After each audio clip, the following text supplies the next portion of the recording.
O governo federal quer alterar a lei do direito autoral. Uma consulta pública já foi realizada e um projeto de lei pode chegar ao Congresso ainda neste semestre. Uma lei que, na teoria, pode punir, por exemplo, o proprietário de um iPod ou até mesmo aquele estudante que tira cópias daquele livro acadêmico. Absurdos? Veja na reportagem da TV Câmara.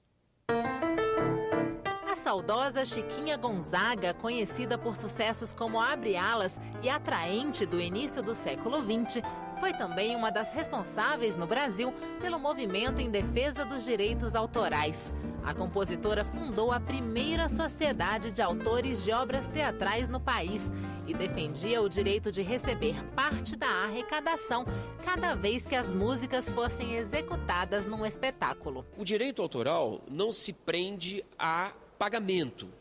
O direito autoral é defesa da criação intelectual.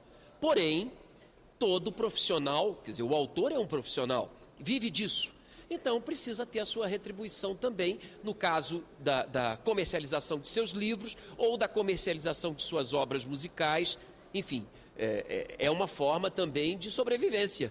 Nos últimos anos, a legislação brasileira relacionada ao direito autoral foi aperfeiçoada.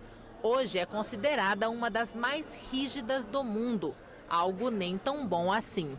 Por exemplo, você tem um iPod, você é uma pirata.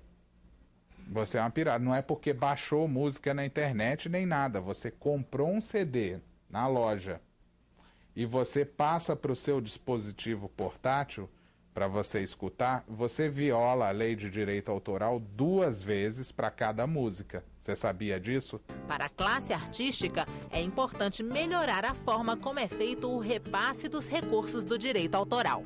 Acho que a gente tem que louvar esse avanço que está tendo, só que esse avanço ele ainda é muito tímido no que tange ao controle, a como a gente saber exatamente o percurso que esse recurso está fazendo, desde o momento em que ele é repassado do artista, executor da atividade artística, para o órgão de controle e do órgão de controle para o criador da obra. Este deputado apresentou um projeto que impede o chamado jabá, dinheiro pago pelas gravadoras para que as rádios toquem músicas de seu interesse. Artistas em começo de carreira e artistas até que têm projeção nacional que se recusam a participar desse processo de jabá, como é conhecido, de propinas para a exposição, terminam sendo prejudicados. Então, acho que é importante que um sistema de comunicação, que é uma concessão pública, deva respeitar isso. Não pode, enquanto uma concessão pública, estar com esse tipo de prática. Outra proposta no anteprojeto do Executivo que deve gerar polêmica é o uso das fotocópias nas universidades. Apesar de proibidas, a fotocópia é prática comum entre os estudantes. Os livros são demasiadamente caros para a condição que a gente tem atualmente como estudante. O professor pede para você ler um capítulo. Você não vai comprar um livro inteiro de, às vezes, até 500 páginas por causa de um capítulo.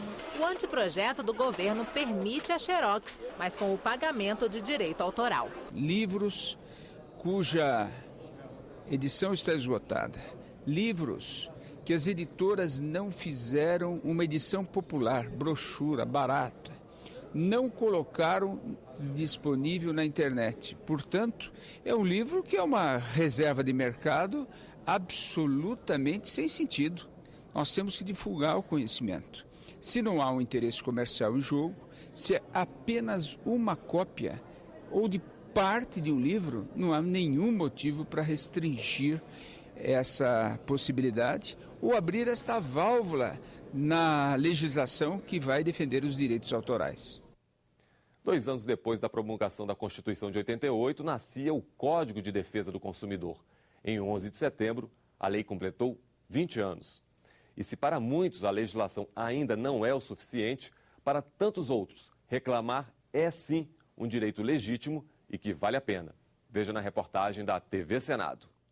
O Brasil já contava com alguns serviços e entidades de proteção ao consumidor quando surgiu a lei que se tornaria referência para o cidadão, o Código de Defesa do Consumidor, setembro de 1990. A lei é sancionada depois de meses de discussão no Congresso. Uma comissão de juristas havia preparado o anteprojeto. Debates no Congresso e na imprensa. Muitas sugestões e também críticas. A imprensa se dividiu, até porque o setor produtivo é uma voz importante e tinha grandes objeções à proposta do Código de Defesa do Consumidor. Um dos jornais de São Paulo, que havia feito um editorial duríssimo, chamado Terrorismo Jurídico, quando o Código ainda estava tramitando, no primeiro aniversário da lei, trouxe um outro editorial, cujo título era Uma Lei que Deu Certo. Para fazer valer direitos, o cidadão conta com o Código e também com o Sistema de Proteção ao Consumidor. Ele é formado por órgãos públicos, como o PROCON, a Delegacia do Consumidor, DECON, e a Procuradoria de Defesa do Consumidor, e ONGs, como o IDESC, o INADEC e a Proteste. Nós já tivemos aqui um caso de uma revendedora de automóveis que vendeu um carro para uma moça. Depois de 2 semanas, o carro começou a apresentar um defeito, ela voltou com o carro lá. Aí, arrumaram o carro, daqui a pouco está o carro de novo com defeito e tal, e ela achando, ela falou, não, eu quero outro carro. Não, mas isso é só um defeitinho, ela trouxe o carro aqui. Nós mandamos para a perícia constatou que o carro tinha caído do cegonheiro. Quer dizer, o carro era 0, mas ele estava completamente estragado, porque ele tinha capotado. Depois de 20 anos, o sistema de proteção ao consumidor se fortaleceu. Os consumidores ficaram mais exigentes e a legislação tem melhorado. Entre março e abril de 2010, o Senado realizou audiências públicas para colher sugestões de mudança e, assim, aperfeiçoar o Código de Defesa do Consumidor. Os projetos estão em andamento. O Código e o Sistema de Proteção ao Consumidor foram alvos de uma pesquisa do Data Senado. Foram entrevistadas 1.200 pessoas de todas as regiões do país entre 25 e 30 de julho. Para 39% dos entrevistados, o sistema é ótimo ou bom. 47% o consideram regular. E para 10%, o sistema de proteção ao consumidor é ruim ou péssimo. A pesquisa também perguntou se o Código de Defesa do Consumidor mudou o comportamento dos comerciantes.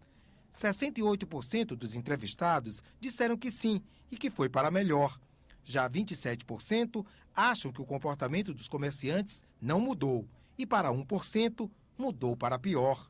A maioria dos entrevistados acha que a legislação brasileira não é suficiente para proteger o consumidor, enquanto 43% acreditam que é suficiente. Para 88% dos entrevistados, vale a pena reclamar se o produto comprado apresentar problemas.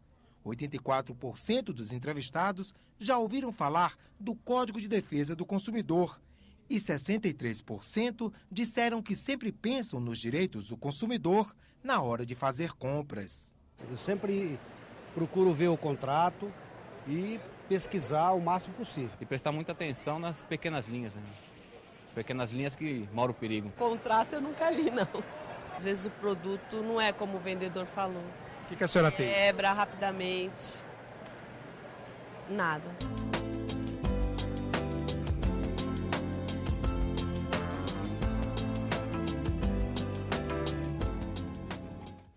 E no próximo bloco, Palácio Anchieta, no Espírito Santo, sede de governo e monumento histórico. É o Parlamento Brasil abrindo a sua janela cultural.